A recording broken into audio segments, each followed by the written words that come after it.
When I walked into my parents' house, I froze.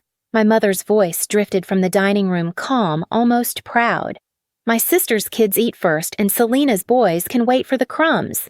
My sibling laughed. My father didn't even look up. In the corner, my children sat with empty plates balanced on their knees, trying to act like they weren't hungry. My chest tightened, but inside, everything went still. I didn't argue. I didn't explain. I simply took my boys and walked out. What they didn't know, what none of them sensed, was that the moment they pushed my children into that corner, they pushed themselves somewhere far worse. Yes, I am Selena. And if I'm being honest, the scene in my parents' dining room didn't come out of nowhere. It was just the first time their hierarchy became so undeniable, so loud, that even my silence couldn't protect me from it. The truth is, the pattern began years before my boys Jalen and Theo were even born. When I was 17, still working my first part-time job, my mother, Ellen, a woman who always sounded one step away from a crisis, asked if I could help a little with groceries. My father, Harold, practical to the point of coldness, nodded and said it would teach responsibility. $20 there, $50 here, and before I understood what was happening, giving became a reflex, a habit, then an obligation. By the time I was in college, they were sending me pictures of bills notes about repairs, and when I'd call to ask if everything was okay, my mother's voice always quivered in just the right places. I didn't see it then, but looking back, it was choreography performed worry, perfectly timed. When I graduated and landed my first full-time job, the requests changed tone. They weren't "could you help" anymore. They became "we really need you." Dental work for my father, a broken appliance, a car issue. It always arrived as an emergency, urgent, unavoidable, and somehow always aligned with the weeks my paycheck deposited. And then came Vanessa, my older sibling. She was the one my parents bragged about. The one whose kids Lily and Caleb were always invited, always praised, always framed as the normal ones. When her car broke down, I helped with repairs. When she needed a boost with insurance, I covered that too. I told myself it was temporary. Family helps family, right? But when I got married to Darius, my husband, a patient, steady man who saw more than I ever did, the imbalance sharpened. He'd ask, "Do they ever offer to help us?" I'd laugh it off. They're busy, but every time a holiday came around, every time there was something to celebrate, I noticed the seating arrangements, the invitations, the small moments of distance. Darius would gently step back during family conversations, as if he already understood he wasn't included in the script. And then came the kids. When Jalen was born, my mother held him like he was fragile glass, not precious, delicate, uncertain, as if she didn't quite know where he fit. When Theo arrived 2 years later, my father congratulated us, but his eyes flickered with the same hesitation. I told myself I imagined it. I blamed exhaustion, stress, anything but prejudice. But children feel things adults ignore. Jalen learned early that his cousins got the first turn, the best toys, the biggest slices. Theo picked up on the seating patterns, how Lily and Caleb always sat near the adults while he and Jalen were directed to play in the other room. And every time I felt something tighten in my chest, I convinced myself I was being oversensitive. The requests for money never stopped. They only grew. Mortgage help, medical bills, a sudden roof repair, a mysterious, unexpected expense that always popped up right before holidays. And every time I said yes, believing that generosity would eventually bridge the emotional divide. But it never did. The moment I walked into that dining room, the moment I saw my boys in the corner with empty plates, it wasn't just a shock. It was recognition. Nothing had changed. I had been funding a hierarchy that pushed my children to the edges. I had been financing a family who saw my boys as crumbs, not kin. And standing in that doorway, watching Lily and Caleb eat their second servings while my children stared at nothing, I finally understood. This wasn't a slip. This was the system, one I helped build without ever seeing it clearly. And once that realization settled in my bones, something else rose with it, something still sharp and absolute. I wasn't going to let them overlook my sons ever again. By the time I returned to my parents' house that evening, I thought the worst had already happened, that the humiliation of watching my boys sit in a corner with empty plates was the breaking point. I didn't realize the real trigger was still waiting for me, sitting quietly beneath the surface like a fault line ready to split. When I opened the front door, the house was too calm, the kind of calm that isn't peaceful, just empty. I stepped into the hallway, and that's when I heard it again. My mother, Ellen, the woman who raised me on phrases like family first, was speaking with the same tone she used when justifying anything she didn't want to question. My sister's kids eat first, she said, and Selena's boys can wait for the crumbs.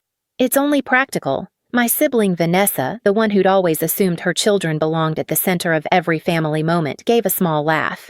It's better they get used to it now, she added. They were born to live off what's left. And then my father, Harold steady logical, never emotional, closed the circle. They need to learn their place. That's just how things are. I moved before they even realized I was standing just beyond the doorway. In the dining room's warm light, I could see everything clearly. Lily and Caleb finishing their second servings of pasta, sitting comfortably at the table, while Jalen and Theo, my boys, hovered by the doorway as if waiting for permission to exist. Jalen met my eyes for half a second, and in that look I felt something fracture. He wasn't confused anymore, he understood. He understood exactly where the adults in this house had placed him. That was the moment. Not the crumbs, not the empty plates, not the laughter. It was the look on my child's face, the quiet, shrinking, the practiced acceptance of less that rewired something in me. I knew then that nothing I said inside that house would matter. Words wouldn't fix this. Confrontation wouldn't change them. But systems can be dismantled. Support can be withdrawn. And I, after years of paying for this family's comfort, held the one lever they never expected me to pull. The real trigger wasn't their cruelty. It was my decision in that instant to stop funding it. I didn't slam the door when I left my parents' house that night. I didn't raise my voice or make a scene. I simply placed a hand on each of my boys' backs, guided them toward the car, and buckled them in. The silence between us felt thick, heavy enough to push against my ribs, but I kept my breathing steady for their sake.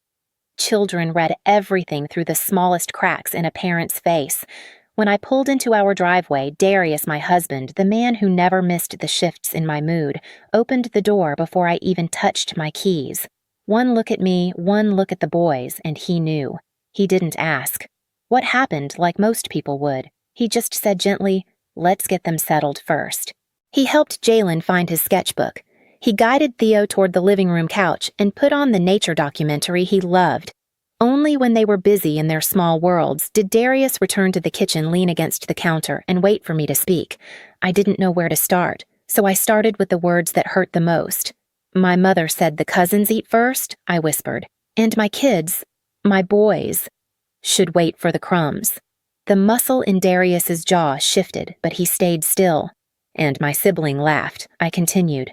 My father backed them up. They weren't joking. They meant every word. I expected anger from him, outrage. But instead, Darius breathed out slowly, like he had always known this moment would arrive. "Sit," he said softly. I sat. "Selena," he began, "you've been supporting that entire household for years. Bills, repairs, payments, all of it. And you've never asked what any of that has cost you, not in money, but in dignity. I wanted to defend them the same way I had for years, but nothing came out, because the truth had already been sitting in the back of my throat since the moment Jalen looked at me with those sad, understanding eyes.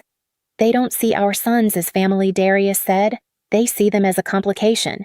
And they see you as the solution they can drain without ever being grateful." I didn't argue.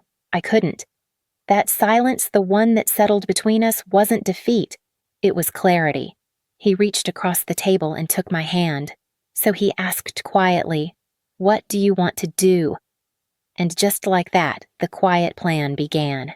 I stood up, walked to the drawer where we kept important papers, and pulled out my laptop and a clean legal pad. I'd bought the pad months ago, planning to use it for work notes. It had remained blank until that night. I drew 4 columns: mortgage, auto, utilities, emergencies. Then I opened the banking app I had avoided looking at too closely.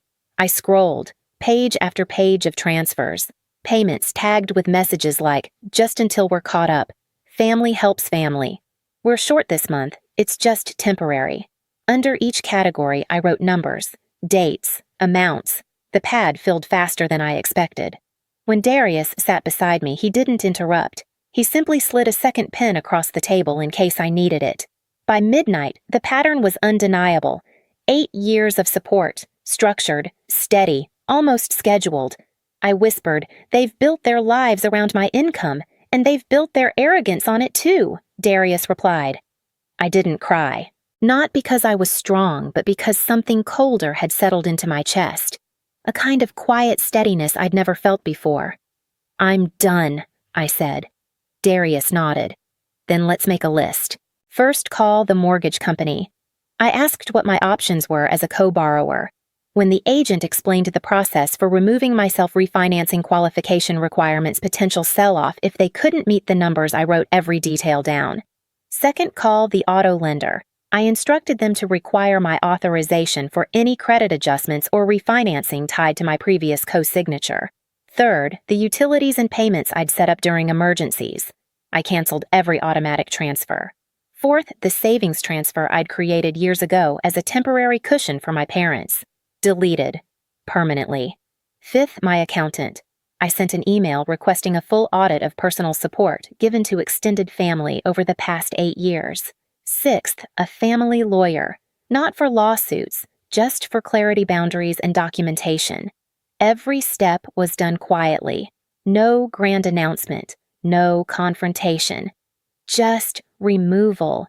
Just the ending of access. Around 2 a.m. after the last account was adjusted, I closed my laptop and set my pen down. The house was silent. Even the refrigerator hum felt distant. Darius placed a mug of warm tea beside me, not as comfort, as anchoring. "Do you feel better?" he asked. "No," I said honestly. "I feel awake." There was no satisfaction, not yet, just a realization. My silence that night, walking out without a word, refusing to plead or argue, had been the first act of power I'd taken in years, and the blueprint I drafted on that legal pad that was power solidified, every unchecked box on my family's budget, every deposit they expected, every bill waiting for my name. All of it would hit them like a winter storm they never prepared for, not because I wanted revenge, but because I needed protection. For my sons, for my home, for the part of me that remembered what crumbs used to taste like. The quiet plan wasn't emotional. It wasn't explosive. It was administrative, methodical, precise, a quiet rebalancing long overdue. And by dawn, as I watched the first light stretch across our kitchen floor, I realized something they had taught my children to expect less. Now they would learn what happens when I stop giving more.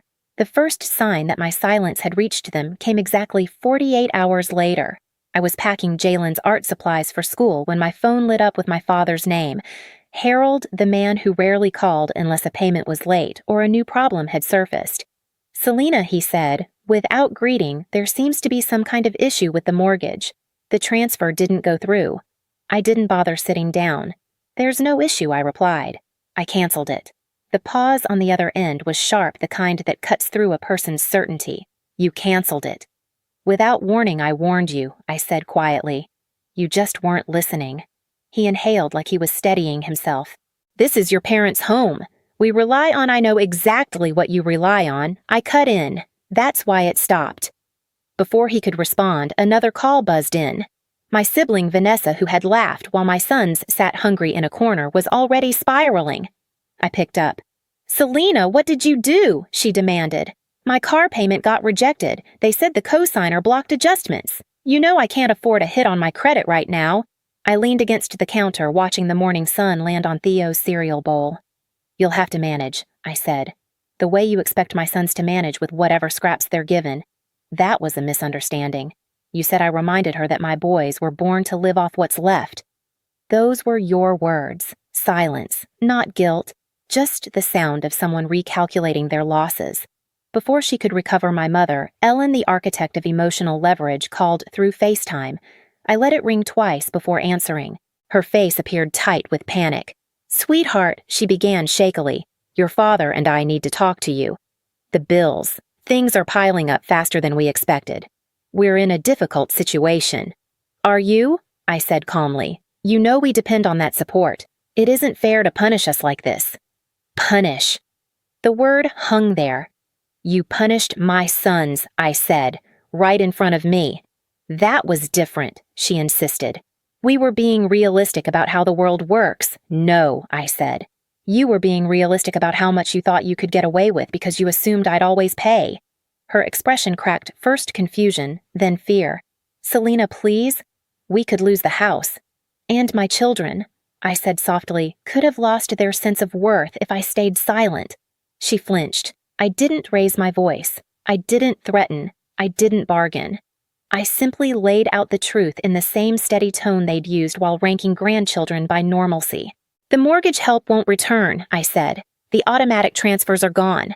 The cushion fund is gone. The co-signing access is locked. From now on, you live on your income like every other adult. Selena, she whispered, you can't do this to us. I'm not doing anything to you, I replied. I'm stopping what you were doing to my children. Another silence, this one raw, unshielded. For the first time in years, I wasn't the one scrambling to fix the fallout. They were. And somewhere in the background of their panic, urgent shuffling, raised voices, footsteps pacing across hardwood, I heard the beginning of something they never thought they'd feel. Desperation, the same desperation my sons felt sitting in a corner with empty plates. Only this time, the emptiness wasn't on my children's laps. It was in my parents' bank accounts, in their plans, in the security they believed I owed them. Their hierarchy collapsed exactly where it was built on the foundation of my silence. And now, that silence was gone. In the weeks that followed, the fallout settled into place with a quietness that felt almost surreal. There were no dramatic confrontations, no midnight arrivals at my door, no scenes worthy of a family intervention. Instead, everything unfolded the way truth usually does, slow, steady, and impossible to outrun. My parents, Ellen and Harold, who once lived in a house too large for their real needs, moved into a modest apartment on the other side of town. My sibling Vanessa, who used to speak casually about comfort levels and normal-looking families, picked up extra shifts to cover the payments she'd once assumed I'd manage. But in my own home, the air felt lighter. Jalen, my thoughtful 8-year-old, started taking the main seat at our dinner table, the one he used to avoid because that's where guests sit. Theo, always energetic, began talking more, asking questions, telling stories, laughing louder than he ever had at my parents' house. One evening, as I washed dishes after dinner, I watched them through the kitchen doorway. They weren't waiting for permission. They weren't checking adults' faces to see if they were allowed to take seconds. They simply existed comfortable, visible, whole. Darius stood beside me drying plates. You seem quieter, he said. I'm not quiet, I answered. I'm settled. He nodded understanding without needing explanation. The quiet wasn't emptiness anymore. It was space. Space to think. Space to breathe. Space for my children to know that their worth wasn't measured by someone else's hierarchy. I didn't feel triumphant. I didn't feel vengeful. I felt aligned with myself, with my boys, with the boundaries I should have drawn years ago. What they lost was comfort. What I gained was clarity. And for the first time in a long time, that balance finally felt right. In the end, it wasn't the money I took back that changed everything. It was the space I reclaimed. The day my parents taught my sons they were meant for crumbs was the day I stopped feeding a system that starved them. Some boundaries break families. Mine simply revealed the truth. My boys don't sit in corners anymore. And I will never apologize for choosing their worth over anyone's comfort, not even my own parents. If this story resonates with you, stay with us. Like, subscribe, and share your own boundary-setting moment below. Your voice might be the spark someone else needs.